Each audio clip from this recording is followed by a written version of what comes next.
So a couple quick facts on coworker.org if you're not familiar with us.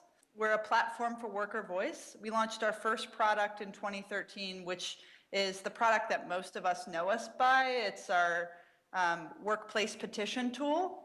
And through that tool, our community of users has grown to about 350,000 active subscribers. We have employer data, which I'll talk more about, on more than a third of those users. We also have more than 20 employee networks, which are communities of at least 1,000 employees inside a single organization or company, running campaigns, sharing data on their workplace, and communicating with one another. So as you might know, coworker.org as a petition tool has helped workers win a variety of campaigns in their workplace. This is one example of one of the victories that we saw in the past year and a half. Netflix employees were using our platform, joining together with Netflix customers to petition for expanded paid parental leave benefits in the company. And they won that campaign so that hourly workers, which had previously been excluded from benefits, were finally awarded the proper paid parental leave benefits. And these, of course, are the workers who need it most. So that was an exciting victory on the platform. So the woman on the left is Alia Todd. She ran this regional campaign in the South here in the US. She's a bartender at a regional restaurant chain called Tupelo Honey. And she used the platform to organize her coworkers and Tupelo Honey customers to pressure the company to raise wages for support staff. Now, she happens to work in the United States with the lowest union membership, North Carolina. So as you can imagine, the odds were stacked against her, but she was able to generate a ton of media coverage. She got other Tupelo Honey employees to volunteer to speak to the media. And the pressure was too much for the restaurant chain, and they relented and raised their wages for support staff. So that was an exciting victory on the platform. So this is just a selection of the users. I wanted to give you all like a sense of who's using the platform and what our community of users looks like. Our largest network is also one of our oldest networks. It started growing in 2014. It's the Starbucks Barista network with more than 38,000 self-identified Starbucks employees in more than 17 different countries. These people are running more than 40 active campaigns on the platform inside Starbucks right now on a wide variety of issues, everything from recycling in their stores to raising wages to improving scheduling practices to other dress code changes. After they won an important tattoo victory on the platform a couple of years ago. But we also are growing in other industries. We have an Uber network, which I'll talk about in a few minutes, that continues to grow, a pretty large network of American Airlines employees here in the US, some growth in the banking and retail and sector as well. So I'll share a little bit about the second product that we're starting to build off of our community of users, which is our data product. We noticed a critical pain point that kept coming up for users engaging in our platform, and that is there's information asymmetry. Workers who are experiencing something in their store often struggle to know, is this specific to my location, or is this happening in stores across the country or in sites across the country? How widespread is a problem inside a company? And we noticed this with our Starbucks baristas who at the time were campaigning for scheduling improvements inside their store and couldn't quite figure out if the scheduling problems that they were having in their store was particular to their manager or was something that was happening all over the country here in the US. So what we did is we partnered with an organization here in the US called the Center for Popular Democracy, and we surveyed our tens of thousands of Starbucks baristas that use our platform, and we asked them a series of questions about the scheduling practices in their store. After that, we collected that data, we released a report. The New York Times reported on that white paper. And the very next day, Starbucks responded, releasing a memo that indicated that the findings of our report was even a surprise to them, that they had no sense of how managers were basically exploiting a loophole in the scheduling software that continued to schedule employees for clopenings, and they were not giving proper notice to employees as the company had publicly committed. So, this was a moment when data and the collection of data from workers and distributing it publicly was able to help workers win a campaign they were running on our platform. So it really opened our minds to what was possible as we start to build these communities of workers inside certain companies, and how we could build a data product that helped workers aggregate data about what was happening inside their workplaces so that they can get a picture, a complete picture of what's going on and some kind of contextual understanding of the problems they may be encountering in the workplace. So in addition to the data product, we're also experimenting with something called a content vertical. So, by that I just mean, can we develop landing pages and content specific to people working inside a single company, and use that as a tool to continue to recruit more workers to join these communities, to allow them to aggregate data more easily, and to find one another. So we've piloted a few of these employer profile pages. One of them you see on the screen here. And so far, so good. People are using them to join the network of their coworkers and to find campaigns inside a single company that's being run on our platform. So, the way we basically think about our work breaks down into three buckets. One is the digital campaigning and media tools, which are baked into our existing platform.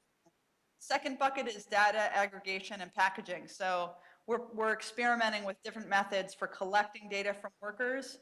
We're also looking at publicly available data sets that we can then pair with our user data to get a more complete picture of what's happening inside a workforce. And we're experimenting with different ways to package and distribute that data to the media, to the public, to workers, and to consumers. And then finally, just trying to figure out how to better engage the people using our platform. How can we best support these users who are running campaigns and taking on additional risk in doing so? How can we help people volunteer to speak to the media and prepare them to do that? And the end result that we believe is more powerful digital communities of employees that can work together to change their workplaces. I wanted to share a quick story about the data product that we're developing because it seemed pertinent to the discussion today. So, many folks are talking about the gig economy and the changes that are happening in our economy. We've also seen changes happening in the way workers are talking to each other online. Uber drivers, as many of you might know, have an incredible number of digital communities that they've created themselves on a variety of platforms. On the screen here is a selection of, it's an Uber driver subreddit, and then some of the drivers groups that you can find on Facebook. The one in London has 2,461 members alone. So these are large and always growing communities, typically run by drivers themselves with little to no training on how to, organize or lead a protest or a strike. Here in the US, some of these Facebook groups have actually waged strikes, like in Houston. The Uber drivers self-organized a day-long strike in response to fare cuts in that city. One of the leaders of one of the Facebook groups here in the United States is a driver named Desmond Clark. Desmond's an Uber driver out of Tampa, Florida. And earlier this year, I don't actually know if this was more widespread, but in the United States, Uber slashed driver fares pretty substantially without any warning.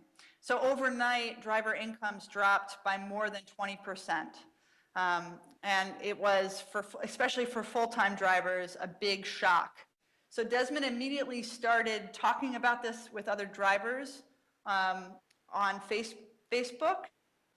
And he also launched a campaign on coworker.org to try to find the other drivers in the United States and elsewhere who were upset about this and who might be willing to coordinate and collaborate with him on solutions.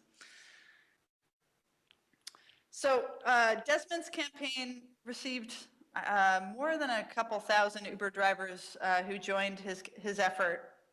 And Desmond was talking to us about how to pitch his campaign to the media. One of the things that he wanted to be able to talk about was, the impact that drivers took when the fare slash went into effect. So how much were drivers losing each week? How had this affected their livelihood?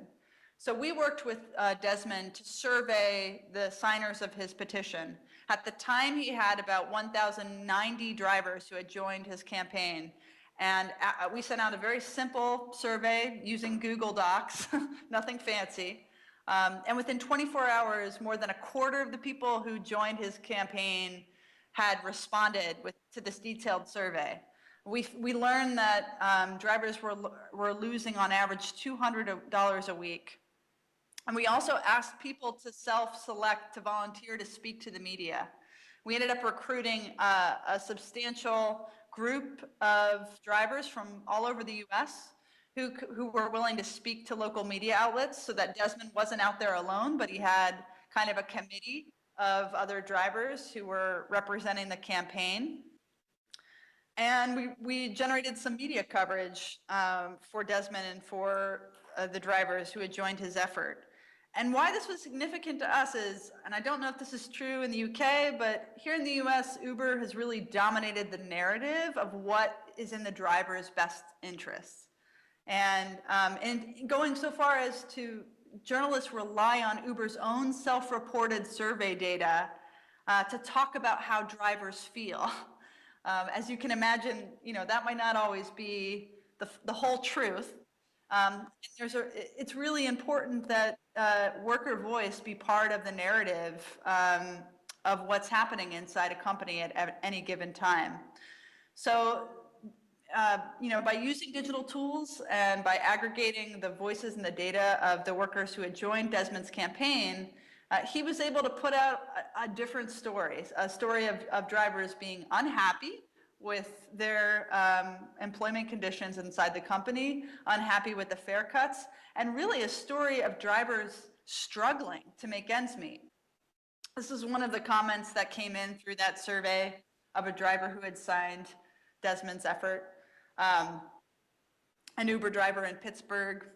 Because of Desmond's effort on the platform and several other drivers who've launched campaigns, there are about 5,000 Uber drivers right now from Malaysia, Sri Lanka, the UK, Australia, and the United States. It is a borderless community. It's drivers who are dealing with the same challenges and problems with a global platform, and who are, joining together across language barriers, using digital tools to try and influence this company. So that's just one example of how we're thinking of how digital tools can empower and engage a community of workers. For 2016, as I mentioned, we're really looking into how we can build out this data product, and the kinds of, what kinds of information can we collect. We're optimizing the way in which we collect that data to maximize response rates, because it's not as simple as just putting out a survey. We are really observing what people respond to, when is the best time to survey them, how many questions should there be. So we're always optimizing how we collect and aggregate that data. We also form partnerships with a number of trade unions and worker centers. We've worked with the National Union of Workers in Australia pretty extensively.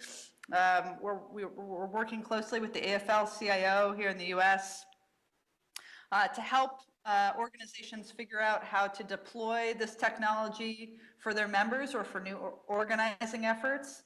Allowing workers to sort of bring their own issues to the table and to take leadership on any issue that they're really passionate about, and how those workers can really be let loose, to win campaigns and leverage the technology available with them to build power.